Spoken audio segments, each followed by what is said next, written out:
Let's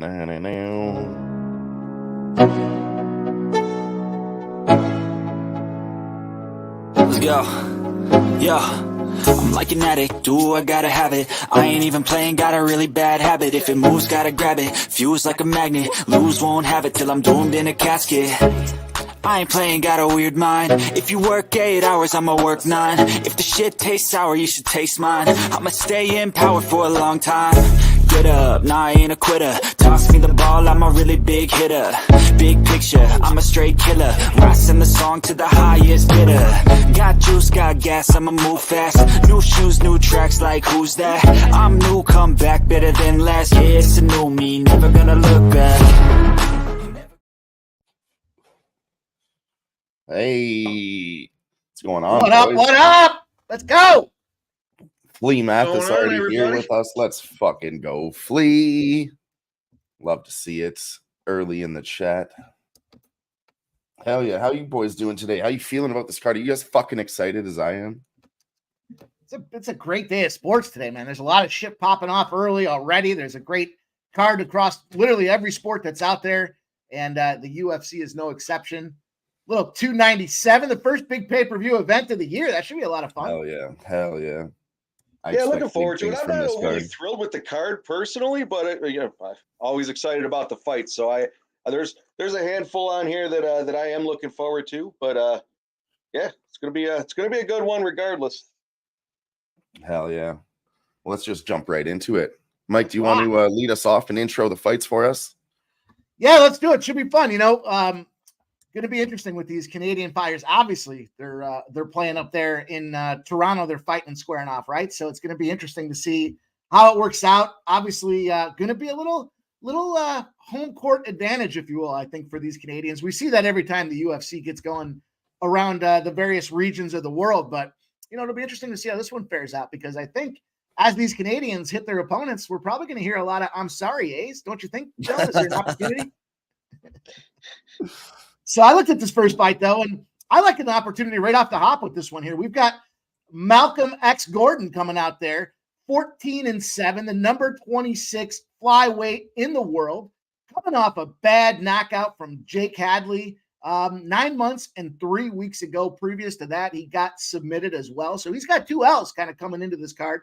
He is the favorite. He's from London, Ontario, at 33 years, 8 months of age, 5'7". Really not a decided advantage when it comes to the height, but on the other side of things, here comes Jimmy the Brick Flick. He's got 2 straight losses. It might as well be 7. I feel like every time I bet on this guy, he takes an L. Alessandro Costa knocked his soft-ass chin out just 6 months ago. And prior to that, Charles Johnson pieced him up and knocked him out through a little ground and pound action a year ago. So this is a guy that's been fighting through the circuit, boys. Got plenty of L's on his record, but has been a staple for the last couple of years in the UFC.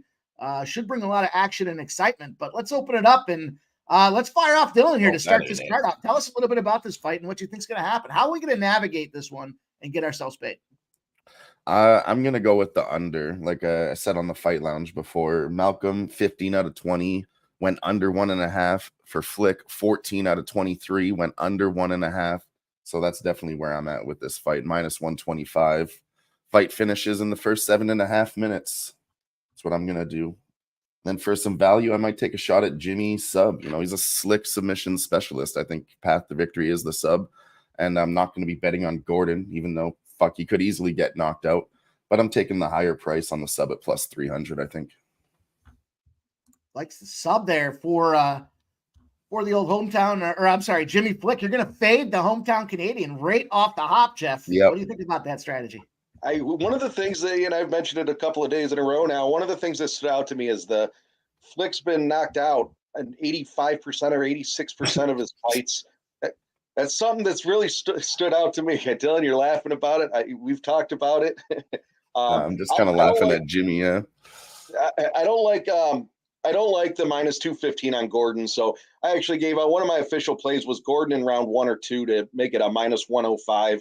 A couple of plays I did like, though. I like Gordon by KO at plus 165. Gordon first round plus 300. Gordon second round plus 650. Vegas is leaning under in this one, or favoring the under in this one. Gordon's got 5 KOs, 6 submissions. So I think Gordon round 1 or 2 at minus 105 is the smart play. I also like the under as well, Dylan. I didn't write that down, but all my plays are leaning under. So I ended up at Gordon first, second round minus 105. Hell yeah. So, when it came to this fight for me, and granted, I'm just trying to get in there and get some winners here. But at the end of the day, the big thing I see with combat, if you get your ass knocked out, you're thinking in your head, don't get knocked out, right? There's that psychoanalytical aspect when it comes to the fights and how they approach this thing psychologically, thinking, again, I just got my ass knocked out. I got pieced up. And of course, how do they respond in that? And what we've seen with Jimmy Flick, he got his ass knocked out again. So difficult spot. And I think in this spot with, at least for how I looked at this fight, you're thinking, don't get knocked out. Don't get knocked out. So what's going to happen? It's got to go to the ground. And we know Jimmy Flick can go out there and get submissions. He's been KO'd a shit ton. You guys are talking about the under. I totally agree. And it's juice to the under. The way I was looking at this thing, though, is I was thinking right off the hop here, if it's going to the ground, we've got the Canadian favorite to get the fans fired up and rowdy. Why not get this Gordon sub spot at a plus 290? Jimmy Flick clearly can take L's. It's just a matter of how's he going to take this L. And I thought, biggest opportunity for me with the favorite on the card in this spot here is the sub. I know there's a ton of action coming in right now. If you look at Tapology loves Gordon to get the job done. The majority right now, 57% are saying by decision, 33% saying the knockout, only 4% like that sub spot. And I'm going to take myself a sneaky little plus 290 spot to get me all jacked up and fired up to open the card. Let's go. Yeah, I think there's a finish. I mean, it's the first pay-per-view too. First fight of the night. I just think there's going to be fireworks, and that's what the UFC set it up for. I agree. Let's dial into the second fight because, speak of these ladies with affection, because Jasmine Jusadivicius, is that how you say it? It's a hard one. Jasudavicius versus Priscilla. What is it? Cashiera, yeah. That one there. I'm trying to get these down. That's one of the hardest ones. And Jasmine, of course, number 19 world competitor out there in the flyweight, coming off a decision loss to Tracy Cortez herself. She did piece up Miranda Maverick and took a big decision. If you saw that fight, her face was unrecognizable. She was disgustingly destroyed right in the mouthpiece. She's certainly capable of taking a beating. And on the other side, the zombie girl, ranked number 42 flyweight in the world, maybe a little bit of a class disadvantage. Miranda Maverick did sub her by armbar just 5 months ago. Jeff, we'll throw it to you to start this one off. Tell us how you think this fight's going to go and what strategy do you have to get us paid? I'll tell you, I told you there's a handful of fights that I'm actually excited about. It's hard for me to say that I'm excited about a women's fight, but they're usually a little lackluster. But I am excited about this one. It's pretty equal on paper if you look at it.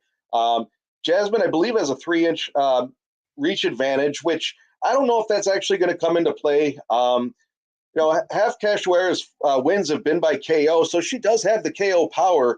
I don't necessarily see it going that way. Again, didn't want to take a huge favorite. I ended up working it down to, I think I'm going to end up jumping on Jasmine by decision at minus 115. I see the fight going over. I see the fight going the distance. I know I mentioned it the other day. If you again, it's pretty equal on paper. If you are interested in Cachoeira, she's by KO. That's her way to victory. If she is going to win, is plus 500. Again, I'm on Jasmine minus 115 by decision.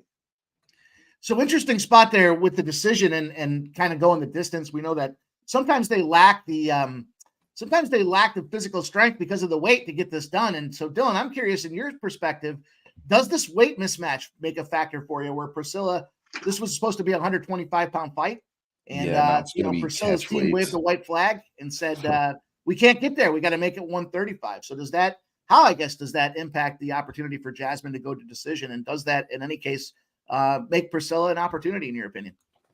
Well, I think, honestly, if Priscilla, she at first said that, let's do it at 130 and called the coaches. They said, okay, catch weight's fine. And then she called again and said, can we do 135 instead? So to me, I think maybe if this goes a little bit further, we could see a finish here from Jasmine in round 2 or 3 if she gets tired. And then that's what I'm going to get on with that weight miss at 700 and 900 for Jazz 2-3. I like that little spot there. I think that's a sneaky little opportunity. If you're not going to go decision, we might as well get some cash on the second or third round spot. I had a tough spot with this one here. I just thought, for me, with the fights on the card, I like the over being the play, but we're starting to get juicy with some of these things when it comes to these lady fights. So, at the end of the day, I don't want to get involved with the big favorite. There's got to be a prop in there. I just haven't figured out exactly. I guess I got to see what it's going to look like as they walk to the ring and decide how I want to get down with this one. But I think we're all in agreement. Jasmine's going to get this job done. It's just a matter of what's that going to look like. And, clearly the better fighter, the more professional at number 19. Priscilla coming in, not catching the weight, not being able to get the cut. Certainly not a good sign for her and the opportunity out there. So certainly going to fade her in some way, shape, or form. I just haven't figured out exactly what it's going to look like for me. But let's keep it rolling, fellas. We got a big card here. And again, another hometown Canadian opportunity. We've got, everybody's favorite here in Johan Linese. And we've got Sam Patterson on the other side of things. 9-2, Johan, number 91, welterweight in the world. Sammy Patterson at a nice 10-2, flying over from Britain to try to get this one done. And interesting enough, I saw some of these pre-fight interviews. A lot of hatred here. But I don't know where the hatred comes in. Sam Patterson's number 255 in the world. White Lion coming in at 91. Again, both fighters coming off a loss. Mike Mallet subs Johan Linese the last time around. And Yano Ashmus gives a knockout to the soft chin that is Sam Patterson. Dylan, we'll start with you on this one. Tell us what you think. I didn't see any of that bad blood between them, so I might have to check that out quick. But, if there is, then that leans, towards what I like, which is a finish on the Johan side at plus 130 for the KO. As, Sam's moving up from 155, he's trying something new. Maybe that gives him a better chin. I don't think so. People try to do that all the time. Hasn't worked out. And then for a bigger prop, the fight ends in round 2 at plus 350 and round 3 plus 700 because, I think Johan, he's a big guy. So maybe if he doesn't get round 1 or the knockout and he swings for it, we know he's going to swing big, powerful shots. So if he starts to get tired, he might lose or maybe he gets the finish late. I don't know. But I like the fight ends in round 2 at 350 and 700 for round 3. Nice. Jeff, what do you think about that? I actually I like Linese. I took him by KO at plus 110 just to get the plus money play. I was saying yesterday, I actually like him at minus 150, or at least that was the current line. I don't know what the current line is. That's what it was yesterday. So I don't necessarily know the line movement on that. What stood out to me though is Patterson has only two losses, which is pretty impressive. His 2 losses were both by KO. And as Dylan had mentioned, Linese is coming out and he's going to be swinging. So I'm expecting him to get knocked out. I again, looking for a plus money play. I went Linese by KO plus 110. I'm actually looking right now to see what his current line is. So it's interesting because, we got the younger fighter, the up and comer, and a lot of times we see the debutante off the Dana White Contender Series kind of takes that L when they get called up to the big show. We look back just 2 years ago, is Johan getting the call up? His KO left hook against a Justin Burlinson earned him the contract in the UFC. So what's he do when he comes out there? Gabe Green knocks his ass out pretty quickly, right? So on the flip side of things, I reference that because here we go. We've got the up-and-comer 27-year-old fighter in Sam Patterson, the future, 10-2-1 record, coming off that Dana White Contender Series where he had the rear naked choke victory and then takes his L to start things off in the UFC. So as a sneaky little dog spot, I might have to go to Sammy Patterson thinking here's the future. He's got a little bit of a height advantage. He's got a little bit of a reach advantage and ready to go. I'm not sure. I don't have much about Team Crossface as far as the gym that he's fighting out of here. But as I'm looking at it, everybody likes this Linese to knock this guy out. 74% of the action on Tapology is looking at Linese to KO this guy, piece him up. And on the flip side of things, it might be a sneaky little opportunity for Patterson to take him to the ground, try to kind of defend himself so he doesn't get pieced up and get knocked out, and maybe even a sub opportunity for Patterson. Maybe I'm a little crazy on that one, but I think it's absolutely worth a shot. When you look at the Patterson sub, it's plus 360. In terms of the pricing of the market and the method of victories there, that is probably one of the least priced opportunities on the card. And I think it's like that for a reason. Liney's to get a KO is plus 130. The second closest favorite opportunity is Sam Patterson's sub at plus 360. So I'm going to take a little sneak spot with that there. I think it's going to be a little unique opportunity. And I think this will be the first spot where we don't see a Canadian get the job done. But I don't mind that look at all. That's exactly why I looked at the sub. For me was plus 300, I think, on my book. And then I saw, fight ends in round 2 where I get both sides for a finish in case Johan does get a KO. And then, the sub was what I liked on him, maybe 2-3. So just take both sides at fight ends in 2-3. I thought was a really sneaky I like that play too. I think that's, I gotta look more at that, and see exactly, I see the round props, and again, the under 1.5 is juiced pretty considerably. So they're not expecting this thing to get past that second round. I love that first and second round look as well. Tough to navigate. There's so many lines and so many props that are moving all the time. So it's very difficult to navigate some of that stuff, which is why I think this is beneficial, because we're all trying to find a way to squeeze that value out of this card. And, everyone's got a different look behind it. So I love those looks in this spot. I think there's an opportunity for the dog, but I guess the question is going to be, is he for real, or did he just get lucky with that sub back there in the Dana White Contender Series? But here we go with the next one. Big opportunity. I think this is one of Jeff's favorite fighters here. The Savage, Jillian Robertson, with that strawberry bad dye job hair of hers, 12-8 coming in here, the number 20 strawweight fighter in the world. On the other side of things, Polyana Viana going to go out there at number 21. Dama DeFaro trying to get this job done at 13-6. Again, a situation where both fighters are coming off a loss. When you look at Jillian Robertson, the Savage, Tabitha Ricci took her to decision. I think that was a questionable decision, if I remember correctly. Close fight. That was a close fight that was literally off of a spot where she had just gotten the victory with the armbar. It was a quick armbar, if I'm not mistaken, against Piera Rodriguez. And then 2 months later, she came right back out there. We know when fighters have that quick turnaround spot, that second one is a challenge. A lot of factors go into that, like excess weight cut. You got to cut weight twice in a tough spot. That's certainly not good for the body. And you would think that, hey, they're coming out of the gym, they should be fresh and ready, but we just don't see that be the case time and again. On the other side of things, you look back here with Polyana Viana. She just got herself subbed with an arm triangle choke 4 months ago. And prior to that, her last fight was a decent rest advantage between there. She had the almost 9-month rest advantage where she knocked out Junie Yu Frey, I believe is that one there with the big knockout. So Dylan, we'll start with you on this one. Well, let's hear what you think about Jillian the Savage Robertson. And does she have a shot here at number 20? This should be a pretty closely contested fight. What do you think? Yeah, we're going back to Canada on this one for sure. I think it's going to be Jillian Robertson. But Polyana Viana definitely has a chance. I mean, she's kill or be killed. So I think if she gets it done, she has to get it done in round 1. And if it goes further, Jillian's definitely going to start to take over. And both of them combined have an average fight time of 8 minutes and 30 seconds. So I could definitely see a finish here. Like I said, if you look at Polyana Viana's record, she finishes in round 1 or she gets finished in round 2. And, Jillian's dangerous girl, like both on the ground and on the feet. Polyana has good BJJ too. So we're kind of looking at Jill Robertson by KO. If she can defend that submission, maybe get the ground and pound, I think KO at plus 700 is a good look on Jill. And then Jill finishes in round 2 or 3 is plus 450 and plus 800. So that's Jeff, what I'm going to be on there.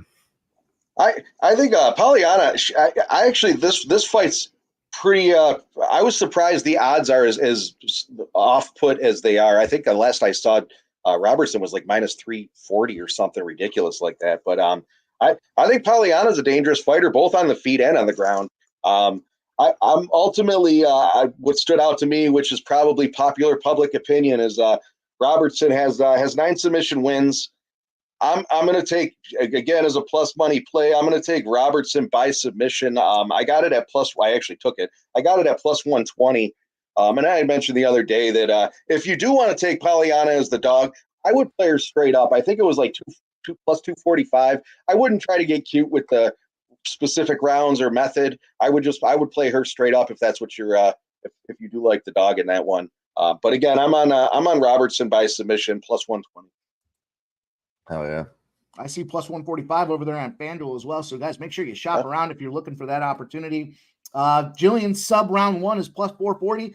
Jillian sub round 2 is plus 600.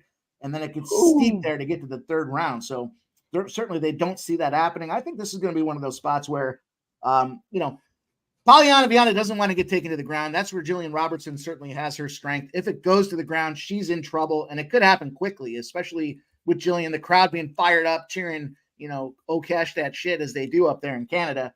And that puts her in a bad spot. So I might sprinkle a little on both of those. I think there's that opportunity for Jillian sub. And then, if you start looking at some of these other ones and you start thinking about how to get outside of the box on this one, Jillian sub or points is minus 220. So clearly leaning towards Jillian in this spot to get the job done. But on the other side of things, if you want to play to Pollyanna's strengths, you think she could get the job done, her to knock her out or go the distance, plus 340 for Pollyanna Viana. But I think I'm going to sprinkle a little on that first and second round sub spots there. I don't think it's going to be a stand and bang spot as much as Pollyanna Viana wants it to be there. I think this thing's going to the ground, and I think she's gonna have herself in trouble. I'm not sure. What do you guys think? Yeah, I think so too. She's definitely going to look to strike. And then, Jillian Robertson's just going to take her down. She's not going to play that game with her. So, yeah. Hey, shout out to you guys in the chat out there. We see we got our boy Wine Time Sports says, "What's up, fellas?" Lee Mathis says, "Mike, with a big sports card like today, how do you not get overwhelmed and start firing away?" Flea, I'll tell you what, it's self-medicating with a lot of vodka Friday night. Wake up super hungover, and you're slow to get into the card, especially knowing that you start coming to around noon. By 2 o'clock, you start getting into this thing and seeing the full card. By 4 o'clock, you start firing away. So I take a lot of vodka to get myself there, my guy. But thanks. EQ says, "Last look, baby." You know it. We're looking to cook them books, EQ. It's a big show today. We got a nice little UFC card coming up, so it should be fun. And there he is. EQ says, "Oh, cash that." Oh, cash that shit. I don't want to steal Dylan's thunder there, but that's go ahead. Spread it around. If you haven't done so yet, hit the like button and do us a favor. Retweet this stuff out there on X for us. Let everybody know we're here doing this thing, trying to find a way to kind of shepherd everybody to the window with a bunch of winners when it comes to this opportunity. And, when it comes to opportunity, good luck with the naming on these next guys here. I looked at this one. I'll tell you what, it's Series CD, sons of bitches, the number 1 bantamweight in Canada at 10-1. A whole bunch of green check marks down the line from this young fighter at 27 years old out of Burlington, Ontario. He's going up there against Ramon Tavares, the number 29 bantamweight in the U.S. Southeast. This is a little bit of that regional punching bag opportunity for guys to make their move and make it happen here. You look back on it, it took not 1, but 2 tries for Ramon Tavares, the Savage, to get his ass out of the Contender Series and earn a contract. That first time around, guess what? Series CD knocked his ass out, and he earned himself that contract to move on up. So yeah, there was a bit of an early stoppage by the referee in that one. Big opportunity here for this rematch as well. So the early stoppage coming into play.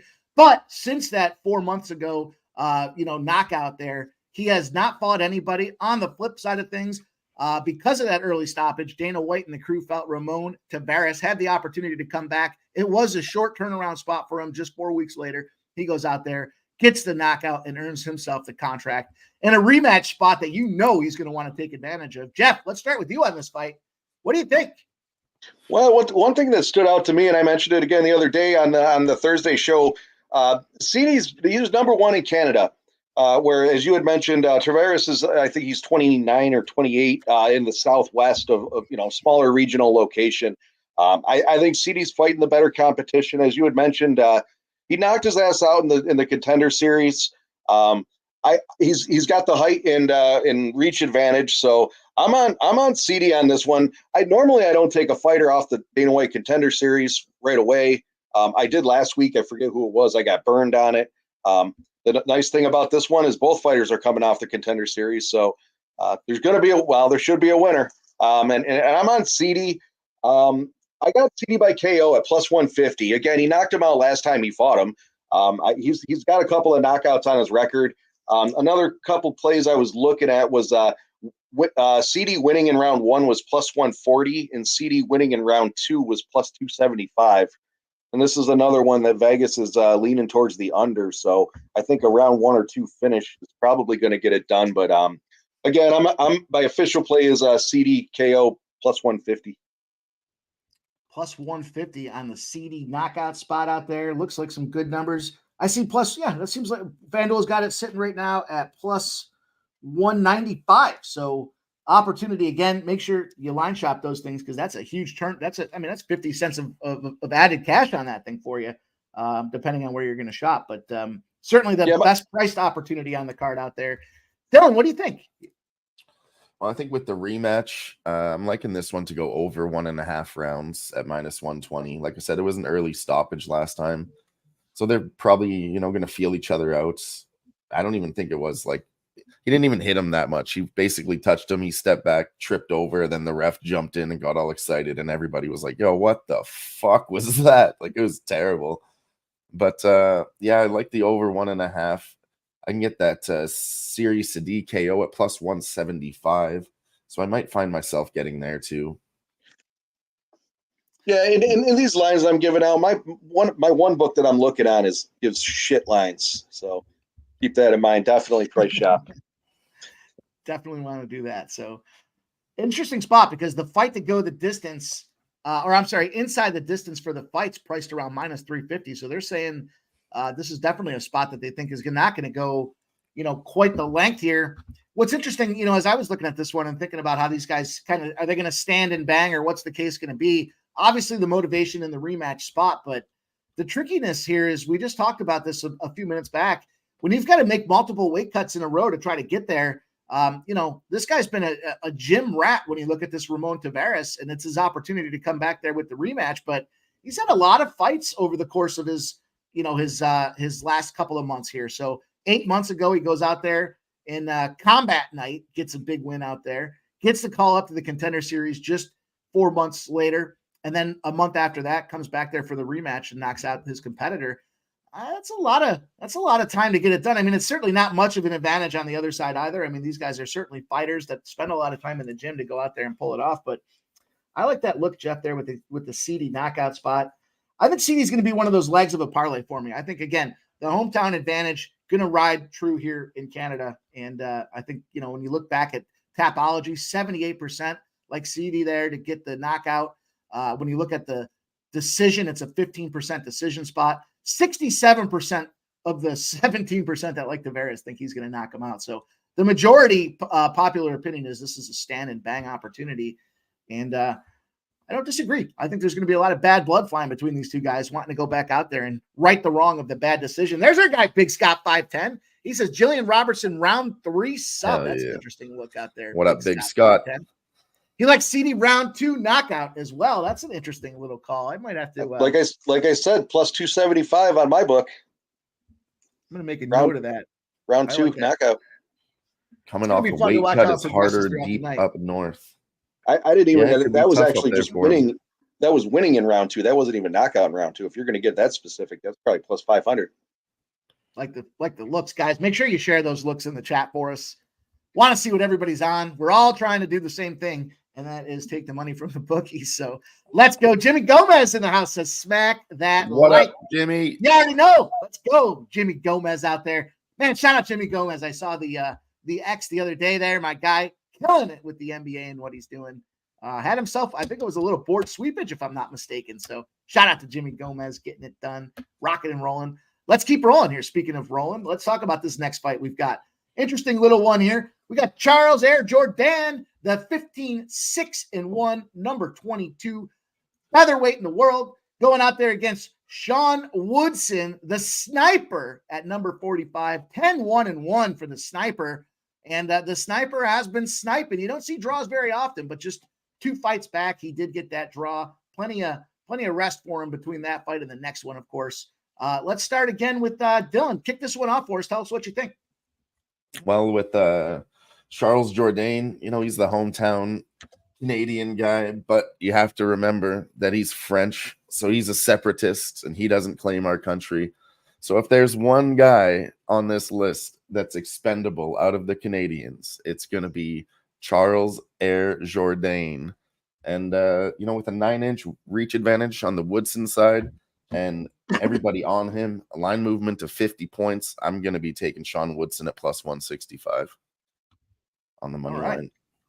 Got a little dog opportunity there. A little doggy dog going to fade the Canadian Charles Jourdain. And Jeff, is that a smart strategy? What do you think? Woodson's got a significant height and reach advantage. I was on Jordan in the beginning, and then as I started looking closer to it, Woodson's no bag of shit out there. I think he's going to make this a competitive fight. I ended up actually going with Woodson. I think I got him at plus 175. Hell yeah. I didn't go too crazy with it. Again, I'm kind of up in the air on this one, but I think Woodson's going to ultimately take him down, and I think he's this again plus money play. I didn't like Jordan was what was minus 210 or 215, something like that. I didn't like that price, and again, just looking on paper, I think Woodson's going to get out there and touch him up with that advantage, the height and reach advantage. So I ended up on Woodson. Like I said, what was it plus 175? I think I got it at. I'm not sure where it's at right now. Actually, take a look at that. Woodson plus 175. It's still sitting there. So yeah. So I ended up on Woodson, taking the dog in this one. Dogs. Let's go, dog. Nice. I'll tell you what, I think the best opportunity he has for that is to get to a decision as well. So I was just looking at the pricing on this thing. Will the fight go the distance? Yes, is a modest minus 120 spot over there on FanDuel right now. Woodson to get this decision is what's this priced at here? Let me see. Woodson by points is plus 290. So the compression factor, I always try to look at where do the books think they're most vulnerable. You got a plus 200 for Jourdain by decision. You got a plus 290 for Woodson by decision. And then squeezed right in there is Jourdain by knockout at plus 280. So they're like this fight to go the distance, and so do I. I'm going to go with the Jourdain. Fight goes the distance, yes, at minus 120. What do you guys think about that? I like that. I like that as well. Another play I have written down is I didn't look at it, I guess, but the over. So I could see Woodson by decision as well. As I was looking at the there it is, EQ in the chat, plus 290. What is it? Plus 290. Oh, EQ. I'm not sure what book he's on, but he's Woodson by decisions plus 290. The most favorable spot, 290 out there, huh? Woodson decision. That might be the play, boys. Everybody likes this thing. 82% of the Tapology action. With the 4,800 amassed voting process there, it's not a small sample size to say that they like Jourdain. But here's Woodson at 18%. The majority decision on both of these fighters is the decision as well. So you could probably even play that arbitrage game where you take both these fighters to win by points and still end up profitable regardless of which one gets the job done. So appreciate that, EQ. Thanks for sharing Woodson by decision at plus 290s. You could do like the old half a unit on that and a full unit on Jourdain to win by decision. And regardless, as long as it goes to decision, you're still going to end up plus money. So interesting ways to kind of consider it, boys. Big Scott's got some comments out there. He says, was on Jourdain earlier in the week, but don't like the size disadvantage. Says he loses by GP now, and we're only backing the full Canadians on this card. Is he not a full Canadian? No, he's half. I didn't know he's a separatist. I didn't know there was such a thing as half a Canadian. I thought you were all in if you're from Canada. He's from Quebec, man. Oh, I see. He's French Canadian. Huh? Oui. Big Scott Arnold says Arnold Allen as a dog tonight as well for our guy Big Scott. EQ shared us that decision look, and Big Scott says general principle. It's funny. My general principle is I like to fade the girls that are wearing the full shirt. So you got to have your principles in this business. You got to have your edges and strategies, and we appreciate you sharing, my guys. So we're gonna keep it moving. Let's have some fun, boys. We got another banger coming up here. We got Brad Katona, 13-2. Brad Superman Katona. Lots of green out there, fighting out of Dublin, Ireland. Talk about that full Canadian and what a great segue as we move in here because he is from Canada. I don't know why he moved himself over to fight out of Dublin, but he did on the other side of things. Garrett Armfield, bantamweight number 76 in the world at 9-3, fighting out of Florida. Situation here where he does have the decided reach advantage. We'll start with Jeff on this one and tell us what you think, Jeff. What stood out to me again in this one is the 6-inch reach advantage that Armfield has there. But he's he's got 6 KO wins, 2 submission wins. He's also only 1-1 in the UFC, so he doesn't have a whole lot of experience. I ended up. I think Katona has better cardio. I think this one is going to go the distance. So taking it. I like the over. I didn't like that the over was at -190. So I'm actually leaning towards Katona by decision for +110. Again, just trying to find ways to make it plus money because he's a big favorite. I think last I saw he was what was he at here?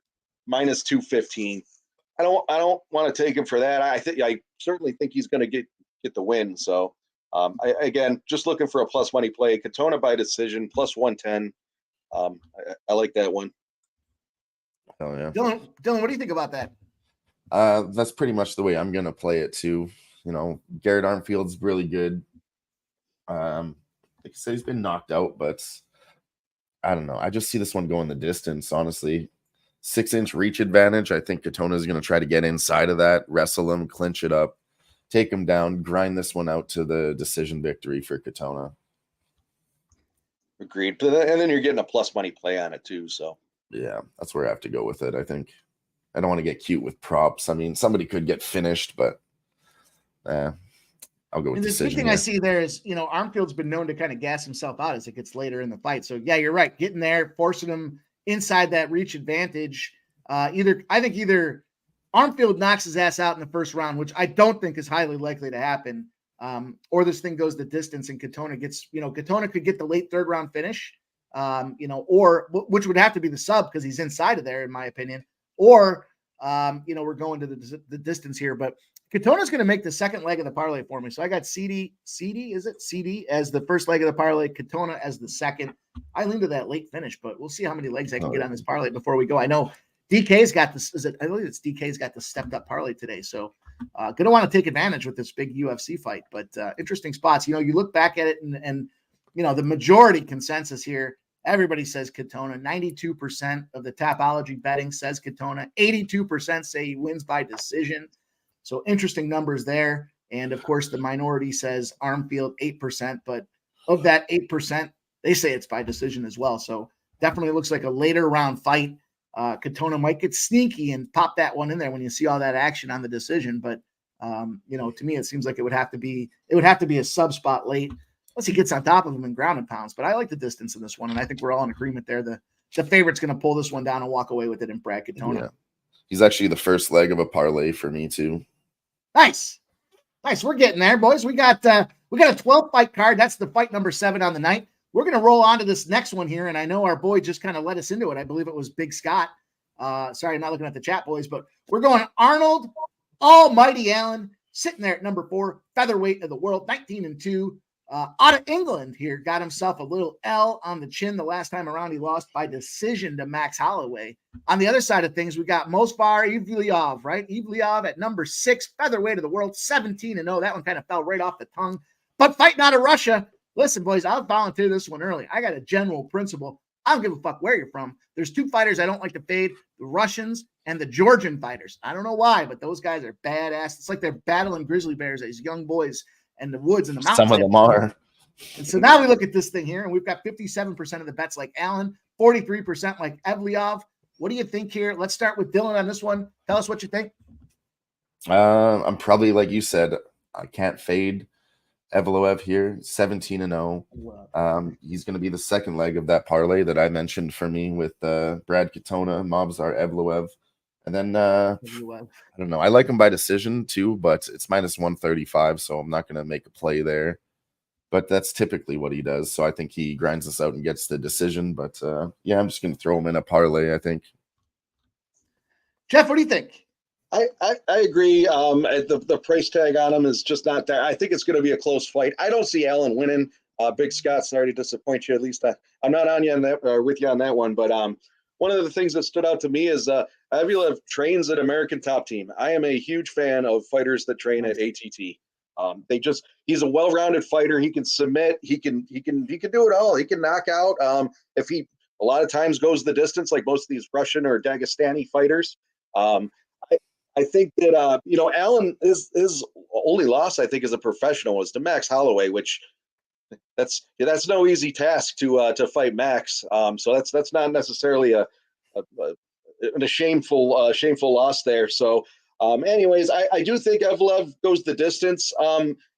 I saw my book had it at minus 150. Again, it's not the greatest book in the world, but I'm probably going to throw him in a parlay.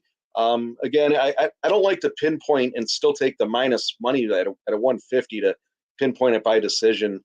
So I haven't really found a way to play this one to get some plus money out of it. So I'll probably end up throwing this one in a parlay as well.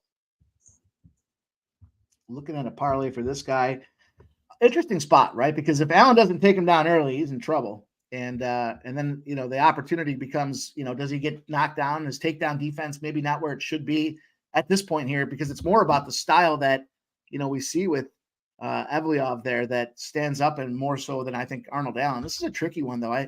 The pricing to me just kind of, I think this is probably the most competitive fight on the card. When you look at it across the board, I don't see I could see it going both ways, but it's just a pricey spot for me. And, general principle when, we're talking about principles a few minutes ago, when you see some of these fighters that are kind of in this coin flip spot, you should lean to the dog. So I can certainly see where Big Scott's coming from in this one. This is a tricky one for me, though. I don't see, I think, again, the Russian and the Georgian, I lean to the favorite in this spot. Not enough to put him in the parlay, though. I think I got maybe some other creative spots to get there. So clearly an undecided spot for me. When you look at the Tapology numbers on this one, though, again, 57% like this dog, and they like the dog by decision. On the other side of things, the favorite, 43% in Evliov there, 83% say this one goes to decision in that spot. So interesting look here that this thing goes deep. And I guess I should have looked at what's the fight goes the distance, minus 300. That puts this opportunity for the over very much in play as well. Probably, you know what? Oh man, that over 2.5 is juiced as hell too. So yeah, it's going to decision. It's just a matter of how shitty the refs are and who they're going to pick, or not the refs, but the judges. Do we get the hometown cooking in this one? There, maybe that's in play. We know Canadians to be fair and honest. Yeah, there's nobody to be favored on there. It's tough. I wanted to take a dog shot early when this opened up, but then I looked into it and it's like, really, it is just because he has a competitive fight with Max Holloway. It was one fight. And then the line shot way the fuck up, which still scares me.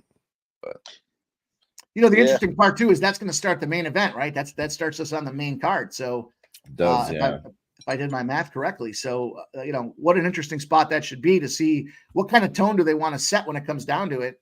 When I was looking across some of the other news sources out there for fights and kind of doing some of this research, they were thinking Arnold Allen decision, no bet, taking that opportunity where if he goes to decision, it's a push. They wanted to try to get that money out of him. So some interesting ways to play that one, but I don't know if that's one of my favorites on the card. I did like this next fight though. We got Chris, the Action Man Curtis, the number 11 middleweight in the world. The Action Man.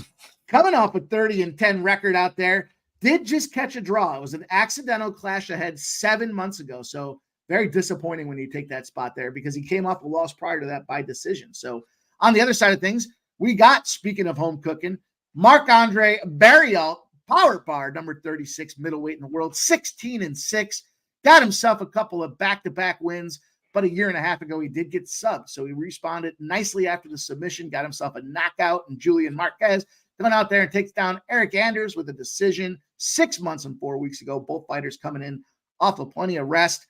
But again, the situation for Marc-Andre, we talked about it. Is he pure Canadian? He's fighting out of Boca Raton, Florida, Jeff. What do you think about this one? Does he have enough to power bar and power bomb the Action Man? Where are you going with this one? Well, Barriault's he's got a little bit of a height advantage on him, and but Curtis is longer. I think he's longer by 1.5 inches, 2 inches. So slight reach advantage to him. Barriault's 5-5 since entering the UFC, which kind of again stood out. He's fighting better competition, so he's obviously not thriving like he was in his amateur status. Both guys have the KO, the knockout power and ability. I ended up again trying to find a plus money play. I ended up taking Curtis by KO at plus 240. I also liked the under in this one at plus 125. And it looks like Vegas is favoring the over, so they're looking maybe decision. But I'm on Curtis KO plus 240. And then again, if you do like that one, I would take the under. I think it was at 2.5 rounds again, plus 125. Fight ends by KO is also plus 120. So I'm against Vegas and the odds makers on this one. Dylan, you think this is a greasy little decision by the judges to give some home cooking? Do you think Curtis has got enough to carry the favorite bar that he has right now? Or do you have some other strategy to try to get paid on this fight? Yeah, that's actually what makes me nervous, honestly. I like Chris Curtis to finish, but this guy's tough. He's really fucking tough. He can go the Agreed. distance. He has cardio, all that. So I'm kind of leaning towards Chris Curtis by decision at plus 140, but I don't like that short number. If anything, I would take a shot at the home cooking that MAB decision at plus 400. Oh, that's Like I said, I'm gonna be on Chris Curtis, and I'm just gonna put him in a parlay. That's the third leg of the parlay. I think he can do enough to get it done. He is the better boxer. He'll start digging to the body with nice body shots. If he gets those, then that could slow down the cardio of Burial pretty fast. What were you say, Jeff? Well, I was just going to say what Dylan was saying. I guess was to that point is that's how I ended up with Curtis by KO at plus 240. Just looking for the plus money plays. He's minus 200 on my book. I think he moved to minus 195. So line's going against him. Again on my one book. But I'm thinking Curtis by KO again plus 240. Well, I already played it, but plus 240. So that's what I'm on. Looking for some again plus money plays. Shout out Hassan Al Salami, Nasty Nate in the house. Let's go, our guy yeah. Nasty Nate's here. Now we can get to work with our guy Nasty Nate. Shout out to his Celtics. They put some money in my pocket last night there, my guy. Nice little plus 250 spot for me. And it wasn't Boston, let me say that. But shout out to you, Nasty Nate. So, with this fight, I was looking at this one, boys. I'll tell you, you look down at the numbers, the old Tapology suspect here. They love Curtis. They love Curtis by knockout. Kind of the way I was looking at this thing is, let's put ourselves in the seats of the stands here tonight. This is what, the 9th fight, 10th fight of the night. We're going to get this crowd. These Canadians, they love their Labatt Blues. They love their bottle, the Blue Factory out there in Toronto. They're going to get a little rowdy at this point. Now we got a spot where the crowd's fucking cheering like crazy. The number 9, we're down to 3 fights. They're almost to the co-main event. Big spot out there. Curtis is going to have to come out there and touch this son of a bitch up fast. And if he doesn't, he's in some trouble in the distance because I think the home cooking is real. When you look at the point spot here, the fight to end in points at minus 140, you're going to take that rowdy fucking Canadian crowd and you're going to go out there and give him the non-Canadian fighter in the spot. I'm a little bit suspect of that opportunity. I'm not going to put the tinfoil hat on and say there's a full-fledged conspiracy here. But what I do like is that Marc-Andre Barriault by point spot, him potentially to get the win as well. And I think that's the greasy spot out there at plus 154. You can take this guy just to win outright at any point in the fight and then sprinkle a little plus 400 on this thing. Again, we're in a main event. The crowd's now fully flushed in. The seats are full. Everyone's drunk and having a good time. Judges are not going to go and give this thing to Chris Curtis. So it's either Chris Curtis knocks him out fast or it's a bad spot for Marc-Andre Barriault. What do you boys think about that? Yeah, that's pretty much where I'm at. KO plus 250 or the MAB decision plus 400. I think the judges are going to go out there and give it to the non-Canadian, Jeff? No, I like that take. I think that, again, I'm on Curtis by KO, but if Curtis doesn't win and it does go to decision, I think Barriault's going to end up getting it. Yeah. I don't think it's a conspiracy theory. I think he's just going to probably out-wrestle him, if anything, but I don't think it's going to come to that. That price is so wide for what I think is Marc-Andre's best path to victory in the decision at plus 400. Agreed. Yeah, it's an interesting little fight, boys, but we're one fight the co-main event here. I'll be right back. I'm just going to grab some more coffee. We got Neil Magny, the number 13 welterweight out there, the Haitian sensation, fighting out of Dalton, Illinois, U.S. of nationality, 36 years old. On the other side of things, we got Mike Mallet, Proper's his nickname out there, number 38. Bunch of wins on his card. Again, nationality, Canada, but fighting out of Sacramento, California, 6'1" to 6'3". This guy here fights out of you got a gym, he'll fight out of it. He fights out of Team Alpha Male. He fights out of Niagara Top Team. Big opportunity out here. You look at the card, I'll start it off and say 86% of the public loves Mallet, the old Canadian boy, and they love him to win this thing by submission, Jeff. You look on the other side, only 14% of the population likes Neil Magny. Let's start with you. Tell us, what do you think's happening here? Does Magny have a shot to get this job done, or is the public in the right spot with the old Canadian cooking? I'm on like most of America, or like most of the world, I guess I should say. I'm on Mikey Mallet. Magny has a 7-inch reach advantage. I don't think that's going to come into play on this one. I think Mallet's going to come in there and lessen the distance. I think it's going to probably be a pretty aggressive wrestling match. I think Magny's past his prime. He's, as Dylan and I were talking about the other day, I think he's literally win one, lose one for the last 10 fights, 12 fights, something like that. So Yeah. He's just not catching a stride and on a streak. And I don't know if I guess I got to look back and see what his level of competition he was actually fighting. But to win one, lose one, win one, lose one, you're not on that winning streak. Where I think Mallet's more of an up and coming fighter who's he's got 6 wins by submission, 4 by KO. I ended up going. I have written down. I haven't played it yet, but I'm probably going to end up with Mallet by submission at plus 110, and I'm probably going to touch the Mallet by KO at plus 300. So a couple of plus money spots. My book had Mallet at minus 365. No way in hell I'm taking that. So like I said, submission by KO, a couple of plus money plays that I'm looking at, and I'll certainly make, if not both those plays, I'll certainly make put something in there before the fight ends or before the fight starts. The other plays I had was fight ends in round 1 was plus 140. Fight ends in round 2 is plus 300. I believe Vegas was on the under, favoring the under in this one. So a couple of other plus money spots. If you do like Magny and you think it's going to end in round 1 or 2, a couple of plus 140, plus 300s aren't bad looks either. Dylan, what do you think? I'm going. Got to go with Mike Malott on this one. No, it's they're giving him a prospect, not a prospect. Sorry, what do they call it? Like a belt gatekeeper kind of guy. And Neil Magny's been that guy for a long time. But like Jeff said, how long is he going to keep doing it? And then like the win loss. He's right on track to lose. So I'm going to go with Mike Malott. 2, 3. And we're noting he's also got kind of a short turnaround, right? It's only 4 months isn't entirely short, but his last fight he was getting fucked up by Ian Gary. I had Ian Gary in round 2 or 3. We should have got that, but fucking Neil Magny started poot scooting around, just butt scooting, and I was like, God damn it, get this fucking finish. It was so frustrating. But I think the same thing's going to happen. 2-3 is going to get beat up, start to slow down. We're going to see that same fight, and Malott 2-3 plus 350, 700. And then, the KO too. I mean, I would take that, but I'm just going to do 2-3 alone. Like it. I'll tell you, you look back at the way that this thing's gone, the big question mark that for me, gas tank. Gas tank for Mike Malott there.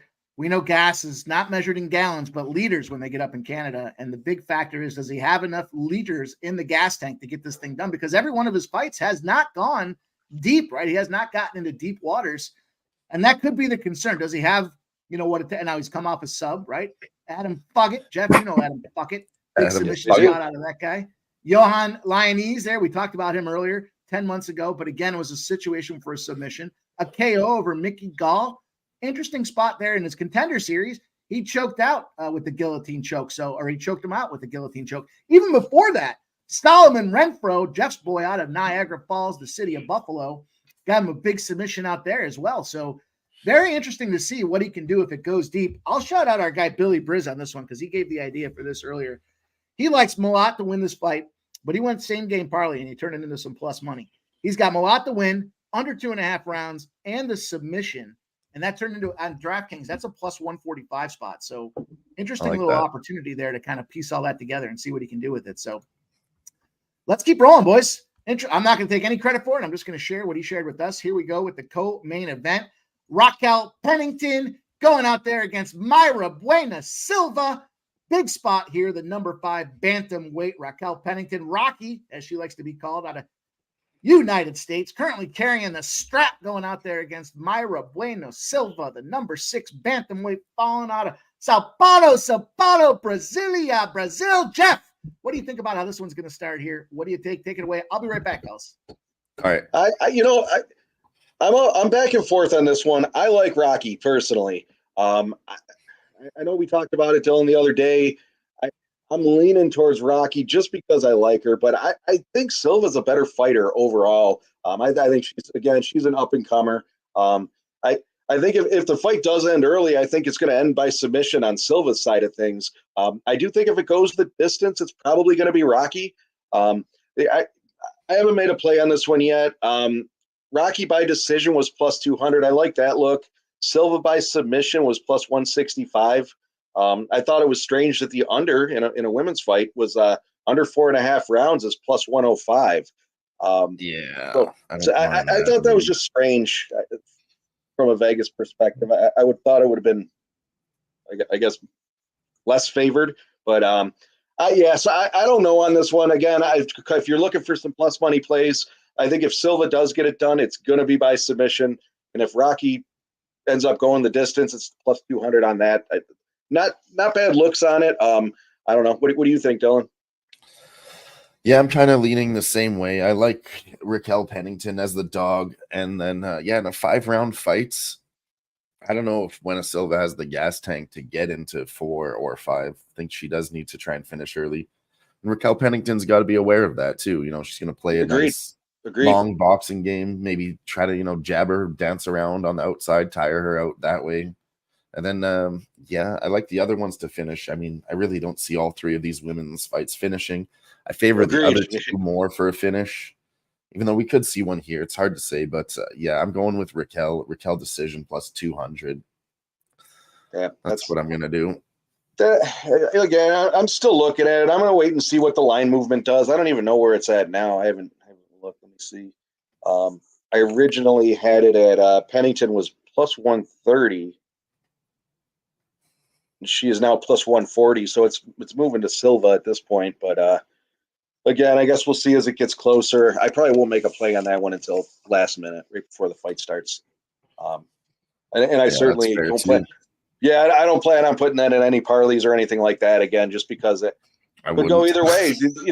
Not to mention a lot of these fights. I don't know if I'm sure you've picked up on it, but a lot of these championship fights, the dogs are winning.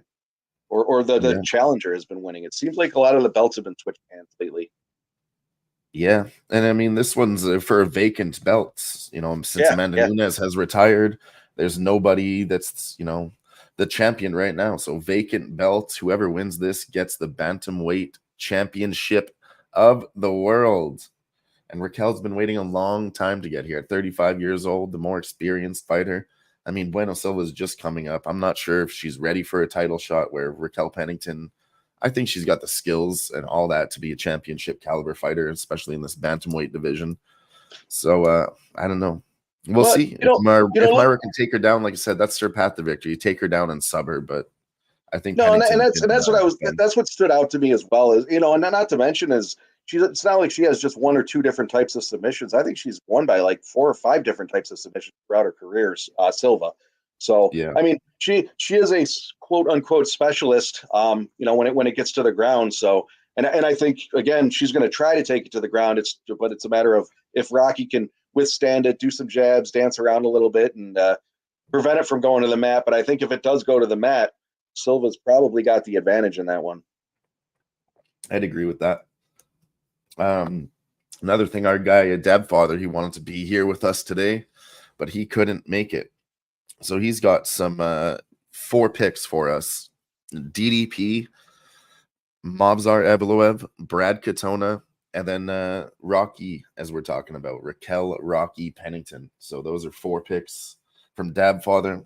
I mean, DDP's decent money on the money line. Rocky Edwards is plus money, so you can play those 2 as a single. And then if you wanted to parlay those, I mean, my guy's really confident. I wouldn't mind a sprinkle on the 4-leg parlay there. Yeah, not some bad looks. Not some bad looks. I missed it. You boys finish up without me? No, we're still on the co-main event. Yeah, he was giving Dad Father's picks up. Yeah, Dad Father was going to be here with us. So he had DDP, Evloev, Katona, and Rocky. And I said you can play DDP as a single, Rocky, Raquel Pennington as a single, and then maybe do a 4-legger there. But those are some picks from our guy, Dab Father, that couldn't be here today. Nice. Well, let's, I guess I missed the long short of it here, but I didn't know. I didn't really have much. I was looking at a strap change in this one here, going to Buena Silva in my my last second opinion here, but I just didn't have anything really committed to this fight yet, being that it's kind of later in the night. I like to see how the card evolves personally, just as a kind of a, you guys, Jeff, you've heard me say it before.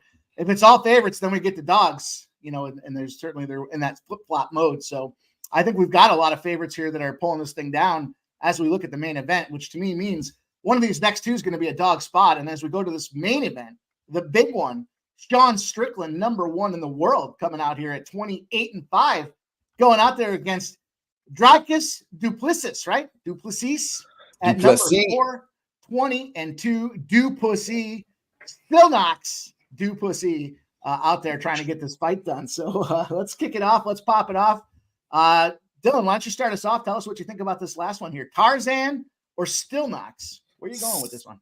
I'm going with the DDP, and it's purely because of line movement. I mean, Sean opened as the favorite, offshore -190, then it moved to a -110, and then it moved to +100 for DDP, which is where I smacked it. And now DDP is a -120, and Sean Strickland is your current underdog. So yeah, lots of interesting line movement there. I'm glad that I snagged him at plus money because that's what I wanted. And yeah, I think this finishes early. Like I said before, they have a gentleman's agreement to go out there and bang, get it done, no takedowns. So I'm on the under 2.5 rounds at -120. The DDP KO +250, and then DDP round 1, 2, 3, 600, 800, and 1,000. Very interesting. Jeff, what do you think? I'm on DDP as well. And again, to Dylan's point, Strickland on my book, he started at -170 or something like that, but he was 130 2 days ago. Now it's a pick 'em.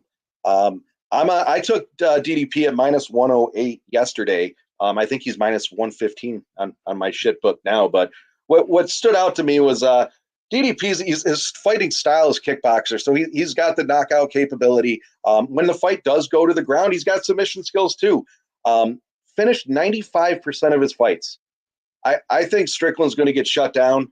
Like I said, I took Du Plessis -108 yesterday. I like Du Plessis by KO too for +215. Again, he's got the submission skills too. I don't know if Strickland's ever been submitted, but Du Plessis by submission is +550. Fight ends in the second round is +350. Ends in the third round is +550. And then the other one that stood out was fight ends by KO at -150. So I think Du Plessis he's a better fighter in my opinion than Strickland. I mean, both of them are seasoned fighters. I think there's like 50 fights between the two of them. I think they're both 20, 25 plus fights. So it's going to be a good one. I think it's going to end early. I like Du Plessis, in the second or third round, but my official play was Du Plessis -108. Du Plessis -108. Interesting take on this fight as well. I'll give you guys I should probably give you guys the numbers first going forward with this stuff here. When you look at, I don't know that it affects, just for editorial purposes though, 53% do like DDP to come out there and get the win, and they like him to get it by knockout. So, you look at the other side of things, Strickland by knockout has more or less the majority of his voting or his betting on this thing as well. So I kind of did a little deeper dive here, just a little science here, the little math behind it. So we're looking at Rocky to kind of maintain her strap there in that Chicks fight potentially. And then as we move over here, you got a flip-flop. In my opinion, you go to the dog based on just the situation. We've seen a lot of dogs win the pay-per-view events as well. Last year particularly, I think they had a run of like 8 or 9 in a row where it was just a dog catching that main event. Then I looked at the numbers here, just trying to do a little science, a little math behind this thing and trying to figure out where do we go and how do we get there. And as I was pulling it up, I saw the biggest thing here is total rounds. We got it pegged at 2.5. So you guys talked about the gentleman's agreement these guys have. Do they go out there and they're going to catch him in the first round and knock his ass out? There's where I think the vulnerability does exist. But the over 2.5 is still juiced, which to me suggests it's either a late second or a third round finish. You can't go out there and stand and bang that long. It's going to wear him out and then some. So when I looked at this thing, I saw, give me this method of victory. Maybe it's a little creative. Maybe it's a little crazy. I like the third round at +1,500, and I'm going to slap in that second round for KO as well at +1,000 for DDP. Two big opportunities to catch some huge plus money spots. Just looking at the gentleman's agreement that they have, where I think the dog comes out here and we see a strap change, And then last but not least, the over 2.5 points to late second or third round opportunity. I might even sprinkle the fourth because it's plus 2,300, just as an opportunity to say maybe they're not entirely ready to get knocked out and give up. But by the time the fourth round rolls in there, the judges are going to call it a day. So EQ says small sprinkle on DDP by sub. DDP by finish round 1, 2, or 3 is plus 180. Yeah, I mean, I think we're all kind of looking at this thing in the same spot, right? It's a second or third round type of situation here. Maybe that first as well. So lots of great looks out there, guys. What do you think? Yeah, I'm pretty much on that same thing there. I wish I took DDP early at plus 165, but I couldn't decide. Same here. I was actually on Strickland when I first initially looked at the fight on Wednesday or Tuesday or whatever it was, and watching the line movement, doing more research, and just again seeing DDP with his finish rate at 95%, he's knocking everyone out. And if he's not knocking them out, he's just jumping on them and choking them out. So I think he's gonna get it done. And like you said, see a strap change tonight. I think, the more we talk about it, there's like I said, I wasn't overly excited about the card, but the more we go through it, I think there's going to be some good fights. I think it's going to be a decent card. I think there's the opportunity to make some cash on the card. That's, I think that based on these matchups and the style of these fights, I think that there's some opportunities to exploit them. It's not just taking plus money for plus money's sake, but I think there's educated decisions around how these fights are going to go. We'll obviously see how it works out in the long run, but I did finalize my 3-leg. I got this 3-leg parlay I'm going to close it down with here. I've got 3 legs to it. I'm going with our guys, Siri Seedy, Brad Katona, and Mike Malott. Plus 186 3-leg parlay right now over on DraftKings. So that'll be my little official closer there at plus 186, boys. You want to go through some of your official plays and we'll put a bow on this thing. Yeah, I gave one of my I gave out 3 plays in a parlay. One of my official plays was Gordon versus Flick. I took Gordon round 1 or 2 finish minus 105. Another official play I had was Lyonese by KO at plus 110. And then Duplessis at straight up at minus 108. So those are the 3. And then I had a parlay as well. Let me see. Don't have that one written down. I took Jasmine Gassidifius, Jillian Robertson, Mike Malott, and Katona. 4 big faves, and move that to plus 210. Nice. So Jasmine, Jillian, Malott, Katona, plus 210. Nice. Oh yeah. Dylan, how about you? What do you got going here? Give us some officials and let's get this thing. Honestly, I'll be honest with you guys. I rattled them off on Thursday, Friday, Saturday. I did a show here with DJ, and then I just did a show with you guys. But they are all posted up on my Twitter. If you want to go look at that at Med Dylan, they're all right there on a nice list. So, they probably won't even remember it if I go through my fucking 20 plays right now. But they're all posted there as a nice list on Twitter for you if you want to go have a look at that. Gotcha. Well, I'll give you guys the spots there. I gave you my parlay. Siri Seedy, Brad Katona, Mike Malott. I'm going those 3. I'm rocking the Jordan fight. Goes the distance. Yes, I gave that out at a minus 120. And I'm going to stick with it. I'm going to put my boots to the ground on this one. I'm going to go with Marc-Andre Barriault at plus 154 to get the job done.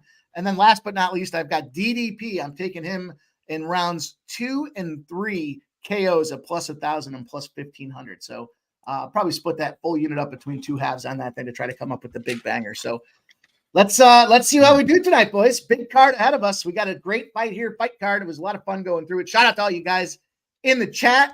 Appreciate you guys hitting that thumbs up, helping us spread the word. We're trying to do this in 2024. I know the boys made the commitment. We want to get together and do this more often. It's a lot of fun to give that kind of last look out there and cook them books, boys. So, Dylan, let them know what you got going on, where they can find you. Let's get this thing rolling, my guy. Hell yeah. I actually have a couple plays here that I didn't post. They'll just be a little late edition for the show special here. Anybody tuning in? It was the Sirhi Sadi KO plus 175 and the Sean Woodson decision at plus 240. I'm going to get on those. Those aren't on my Twitter, but if you're tuning into the show, you got those here too. So let's go, boys. Nothing else to say really. Just can't wait for this card. Let's go Canada. Everybody except for Charles Jourdain. Let's get it done. Jeff, what do you got going on? Tell them where they can find you, what's cooking and what's new for you this year. We're doing, well, I mean, as Dylan had mentioned, we're doing this thing on Thursdays here where we're breaking down the card and then jumping on your show over at Pub Sports Radio, Last Call, giving some UFC Monday official to Friday, plays. 6 p.m. Eastern. Had a few too many cocktails last night, Dylan. But yeah, so I'm jumping on the last 10, 15 minutes of Pub Sports Radio, Last Call, Monday through Friday at 6. Giving a few UFC picks, and then Saturdays where we've been jumping on here, giving kind of a last look with some line movements, some final breakdowns, and some plus money spots after the weigh-ins and things have kind of settled down. So you can follow me on Twitter, JMHockey19, Twitter X, whatever the hell it's going by. Nice work. Good work today, boys. Good work. Shout out to all you guys that came out and listened to what we had to say. Hopefully you found it beneficial. Look forward to cashing tickets with you guys and coming back and doing it again next week. So that does it for me. Everybody else, you guys have yourselves a great weekend. Dylan, your channel, your show, close us down, baby. Nothing left to say. See us next time. Peace.